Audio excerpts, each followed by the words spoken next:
When we think about doubt, one of the problems in English is that we talk about doubt both in the sense of I just can't believe this can happen. It's a lack of faith, and doubt in the sense of I don't know how this could have happened.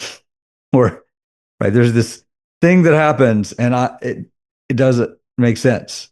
And when we go back to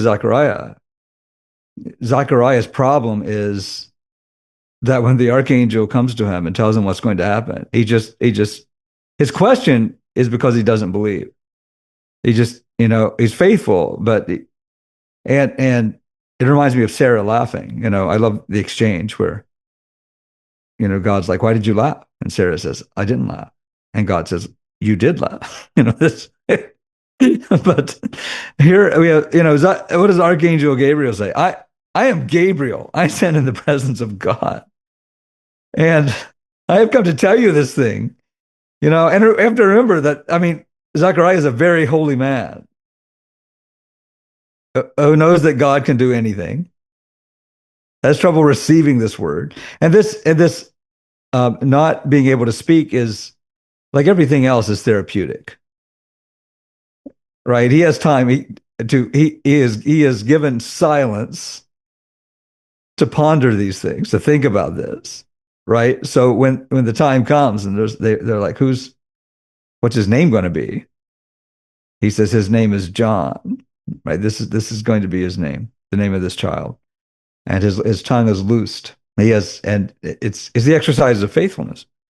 The Virgin Mary has a very similar question, certainly. How can this be, right? That I'm a virgin, I'm going to give birth to a child, and yet there's something in her youth, right? She's not a priest standing in the temple, but she is a young woman who has spent her life in prayer, preparing herself, and there is this innocence. And whatever you say, and we have Joseph, who this marvelous thing has happened, and an angel has appeared to him, uh, and told him what's going to happen.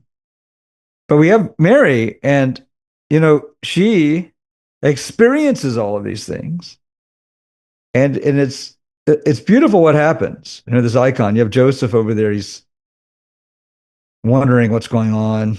How can this be?